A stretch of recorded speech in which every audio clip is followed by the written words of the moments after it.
j'ai pas envie de me définir vraiment, je te dirais juste réalité rap musique, genre, Ok, ouais. dans ce que je vais raconter, ce que je vais représenter, ce qu'il y aura comme émotion, c'est des trucs sincères et ça sort de là.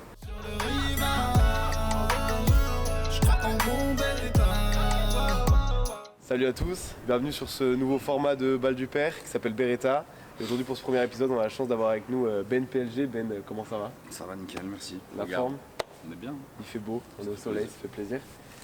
Crois pas que je suis bavard à la base. Je vomis ce qu'on me renvoie à l'enfance. 2020, on m'envoie des pandas dans l'espace. Ça traverse des frontières à la nage. Je continue d'essayer de faire sourire le reflet dans la glace. Parcours accidenté. J'attends que l'horizon s'en bénisse. La monnaie pour soigner nos rêves.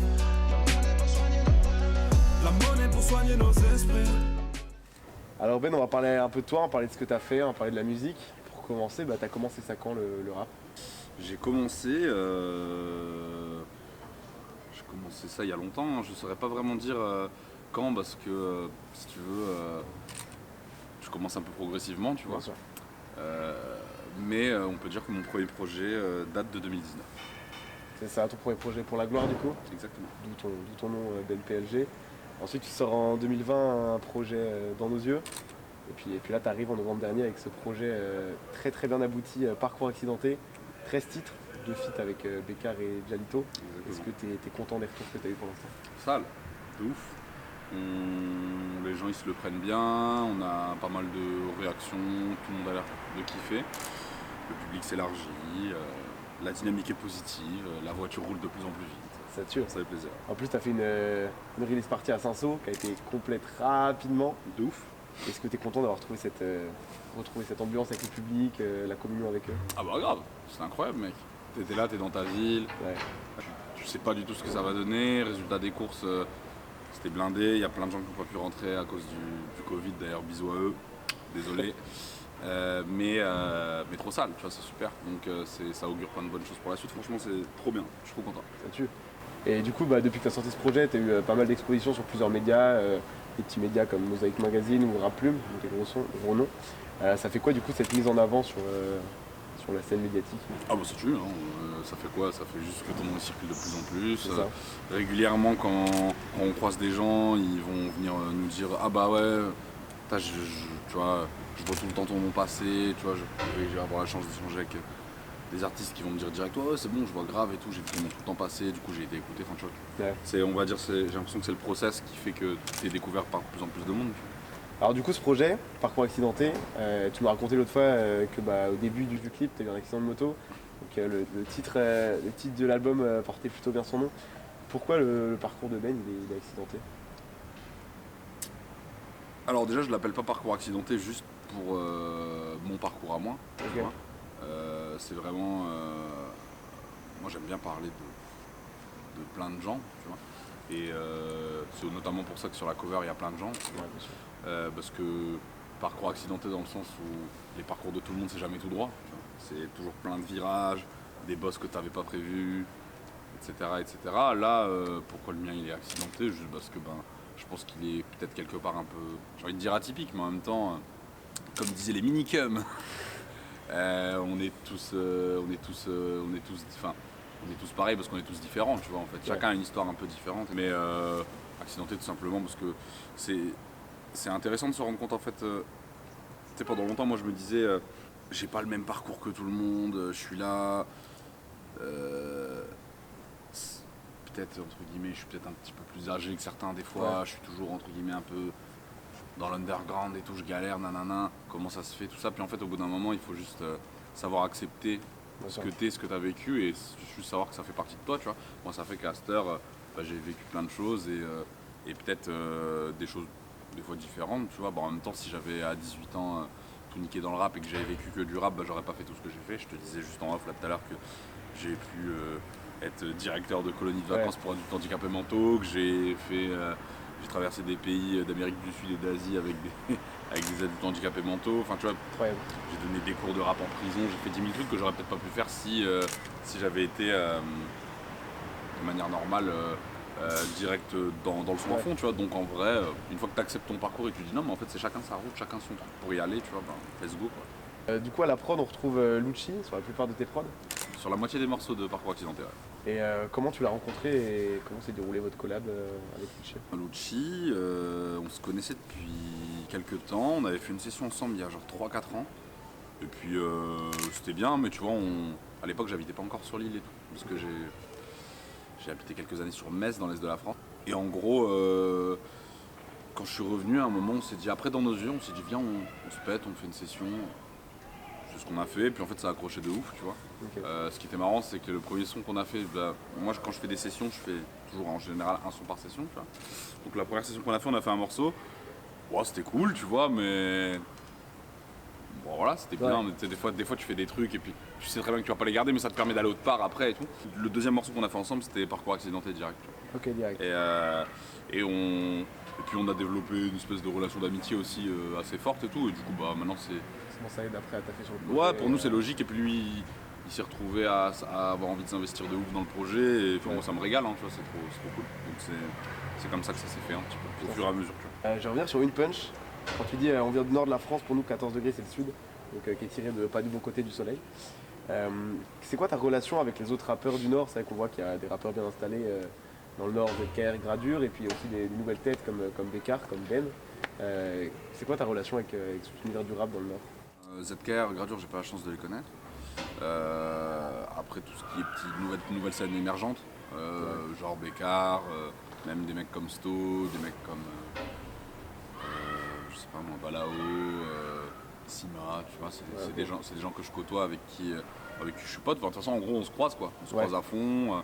Et à un moment, c'est logique de discuter, de trucs. Ah tiens, t'en es là, on se donne de la force à fond. Tu vois, je dirais même que votre média, il fait partie de cette scène-là. Tu vois. Okay. Du coup, c'est pour ça que c'est cool. T'as une espèce d'énergie qui, tu vois, en fait, justement, c'est bien. T'as plein de nouveaux artistes qui commencent à sortir. T'as des médias comme vous, Rap Perle, j'en ai pas d'autres en tête, mais tu vois, qui émergent et ça défonce. Donc moi c'est aussi pour ça que je suis content de ouf de faire une interview là avec vous, parce que bah, quand il y a une synergie comme ça dans la région, t'as trop envie de la mettre en valeur de ouf, tu vois. Donc ça fait.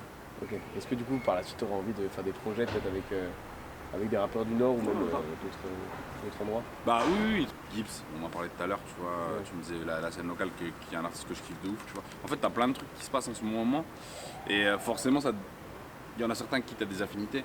Dans le sens où ils viennent des mêmes coins que toi. Donc en fait artistiquement il y a un intérêt qui se crée et du coup ça peut être intéressant d'en parler, tu vois. Donc moi je suis grave chaud de collaborer, etc. Tu vois. Après c'est toujours pareil, il faut que ça ait un intérêt artistique, tu vois. Bien sûr. Moi je vais pas faire des feats avec un bouc juste qui habite dans ma rue, tu vois. Ouais. Mais par contre quand artistiquement c'est intéressant, il y a un échange, etc. T'as des choses que t'as envie de le faire. Et du coup 2022, est-ce que ça va être ton année?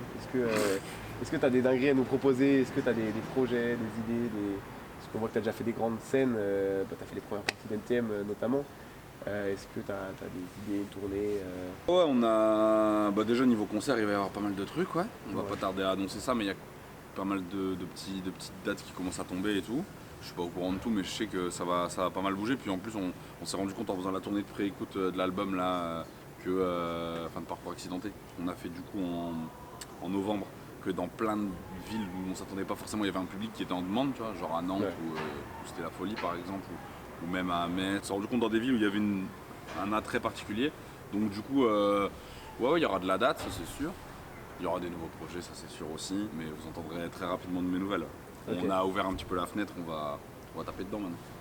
Du coup maintenant on va parler un peu de l'industrie du rap, de la musique, de ta vision à toi du métier dans lequel tu évolues. Comment vous arborez avec ton équipe l'industrie du rap? Est-ce que vous avez une vision commerciale ou alors est-ce que vous avez plutôt une idée indépendante? En fait, tu vois, j'écoutais une interview de TK qui disait que le but normalement final c'est d'être indépendant. Okay. Parce qu'en fait aussi au bout d'un moment quand tu maîtrises certains corps de métier, certaines branches et tout de l'univers dans lequel tu es, plus tu es indépendant, plus tu fais de bénéfices, plus tu peux faire de projets. Parce que le but c'est pas de faire de l'argent pour faire de l'argent, mais surtout pouvoir te faire des projets de plus en plus fous et tout. Donc moi j'ai créé mon label et on est en indépendant, mais tu vois, on sait pas de quoi ce que l'avenir nous réserve en vrai, tu vois. Je suis avec une équipe de mecs qui, voilà, on a tous un vécu un peu dans ce milieu à différentes échelles, on va dire, et surtout à différents endroits. Tu vois, j'ai des mecs qui roulent avec moi, qui ont bossé beaucoup dans le live, des mecs qui ont bossé en maison de disques. Moi-même, ça fait un moment que je taffe dans la musique, tu vois, du coup. Enfin, que je taffe dans la musique. Que je gravite un peu autour de tout ça, donc forcément tu te fais des expériences, donc il y a des choses que tu peux faire toi-même en fait, tu vois.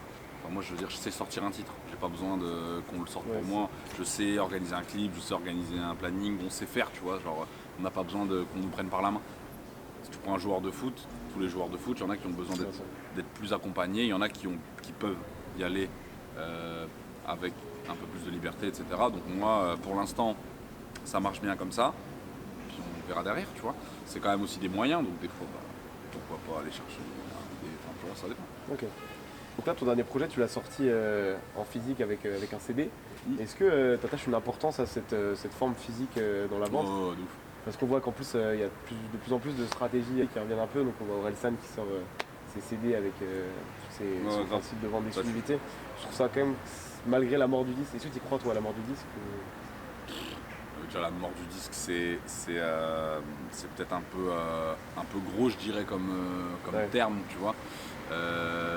Moi je suis plus dans un DEL où non, enfin forcément en fait t'as surtout l'avènement du streaming, mais par contre après il y a un côté hyper cool. En fait ça dépend de la fanbase que tu fais derrière, tu vois, mais tu vois un mec comme Laylo, il a vendu à Burn en physique parce que la fanbase elle a envie de soutenir, envie d'avoir l'objet, envie de trucs. Tu vois, moi, mon CD, si tu le pécho, il y a un petit livret, il y a des trucs en plus, tu vois. Les mecs qui commandent, qui font des commandes, qui commandent leur t-shirt, je leur mets un poster avec, tu vois. Il y a toujours, il y a un côté, c'est moi qui en fais les envois, donc je dédicace. En fait, il y a un côté être proche du public. Je pense qu'en fait, maintenant, en gros, si tu veux, pour moi, les gens, si on dit la mort du disque, c'est juste le monde évolue, c'est normal et c'est positif. Mais c'est comme les gars qui vont dire, TikTok, c'est des meufs qui dansent, tu vois. Ou c'est des gens qui font des chorégraphies, tu vois. Ouais. Alors qu'en fait, c'est juste l'environnement dans lequel tu te développes, il est différent et c'est juste à toi de trouver ta manière de t'investir dedans, tu vois. Donc là, en l'occurrence, soit tu sors qu'en stream, ok, soit tu décides de faire d'autres choses en plus et ça te permet aussi de faire plaisir à ton public de ouf, tu vois. Et moi, je pense que créer une proximité avec eux aussi. Ouais, voilà. Parce que nous, on reçoit chez nous un CD dédicacé de Ben, on est content, on se dit. Il y a une proximité qui se crée. Bah grave, ne serait-ce que tu te dis vas-y, il a écrit le truc, il a été à la poste, mon frère, enfin, tu vois, c'est un game. En gros, pour te dire, sur les ventes et de ce qu'on a fait, ça a grave bien marché, tu vois. Parfois que je fais un truc comme ça et que ça marche bien et que je me dis wow, pète sa mère, tu vois, on a l'occasion, on va pouvoir s'éclater pour la suite en fait, tu vois. Et là, on sait que sur les prochaines sorties, on va refaire des trucs et le but c'est de faire des trucs, d'aller plus loin en fait, d'aller plus loin et puis de pouvoir s'amuser parce qu'on se dit ok, les gens ils répondent présent, ça tue. Vas-y, on va leur donner encore plus. Même nous, en fait, on se fait kiffer. Tu vois, moi, j'ai 2 personnes, Valentine et Raph, qui s'occupent du merch, tu vois. D'ailleurs, bisous à vous. Et c'est ce qu'on se disait, tu vois. On se disait ça il n'y a pas si longtemps. Bah voilà, là, l'opération, elle est positive. Maintenant, sur les prochains, venez, on s'éclate, venez, on va encore plus loin. Tu vois. Fleur, elle porte le t-shirt, tu vois. Bon, elle l'a peut-être un peu calculé pour me mettre de bonne humeur. Je pense qu'elle a fait les choses bien. Elle a fait les choses bien. Mais ça fait plaisir, en fait. Il n'y a pas longtemps, c'est un artiste qui s'appelle Hyacinthe, il faisait un concert à Lille, il m'a proposé de passer, je suis passé d'ailleurs, bisous à lui. Et je vais dans la salle comme ça et je vois des bougs avec le t-shirt pour la gloire, tu vois. Et je me dis pète sa mère, les gens ils se disent vas-y, je suis à Lille, je vais à mon petit concert, j'ai pécho mon t-shirt pour la gloire, c'est pas un concert de Ben mais je le mets en mode tac tac, tu vois, et c'est lourd, tu vois. Ça fait plaisir. Ça tue, il y a un truc d'identification, c'est trop bien. Moi en tout cas, quand je vous vois avec vos t-shirts, ça me régale. Et mettez-le en dessous d'une chemise, je trouve que c'est un bon bail aussi, tu vois. Le petit noir orange, mais il y a peut-être des prochains coloris qui arrivent, on sait pas. En fait, pour moi, il faut avoir la communication qui te ressemble en fait. Okay. C'est-à-dire que moi, je n'imagine pas aller sur Insta et voir une story de Frisk Corleone qui dit wesh l'équipe, ça va ou quoi, tu vois. Logique, tu vois. Ouais. Donc, moi je pense que quand tu commences en tant qu'artiste, chaque réseau il a sa wares, déjà il faut la comprendre et toi voir ce que tu peux y faire et si tu peux faire quelque chose et tu peux faire des trucs qui te ressemblent. Moi en vrai ça fait quelques temps que j'ai trouvé ma manière d'être avec les réseaux et de temps en temps franchement je fais pas de story pendant 3 jours parce que ma gueule je suis avec ma daronne et bah les couilles tu vois. Mais aussi vas-y des fois j'ai envie de dire un truc, j'ai un truc en tête, vas-y je le dis, je rigole tu vois. Quand ça devient plus intuitif c'est agréable en fait. Par exemple hier je fais une story, à un moment c'est une dinguerie ce que je vais dire. J'ai vite fait un petit Tu vois ce que je veux dire? Ouais. Et au début, je me dis, vas-y et tout, faut que je la refasse. Et en fait, je me dis, bah non, ça arrive à tout le monde, nique sa race, tu vois. Ça. Et j'ai pas non plus, tu vois, j'ai pas non plus fait bigard, tu vois. C'est ça, moi, c'est réalité rap musique depuis le début. Donc, à quel moment je vais être là, tout propre tout le temps, tu vois. Quelque chose qui prend de plus en plus de place aussi, c'est les streams.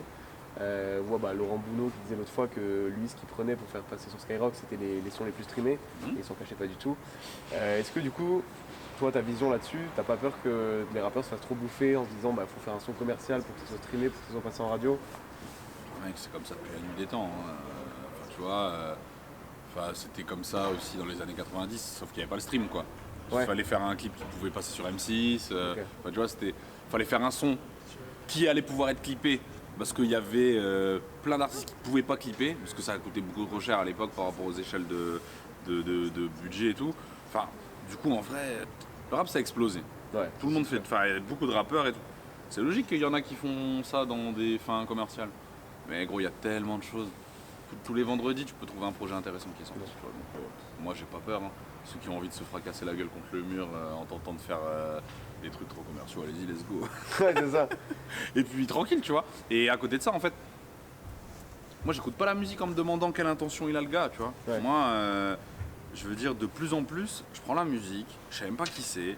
Tu vois, tu vas au cinéma, tu vois les affiches, tu dis let's go, je vais voir ça. T'as pas regardé la bande-annonce, tu sais pas qui joue dedans, tu connais pas l'histoire derrière le film et tout. Et ça fait plaisir aussi des fois, tu vois. Donc moi en vrai, surprise ouais, de temps en temps je suis là, je me dis ah tiens vas-y j'écoute ça.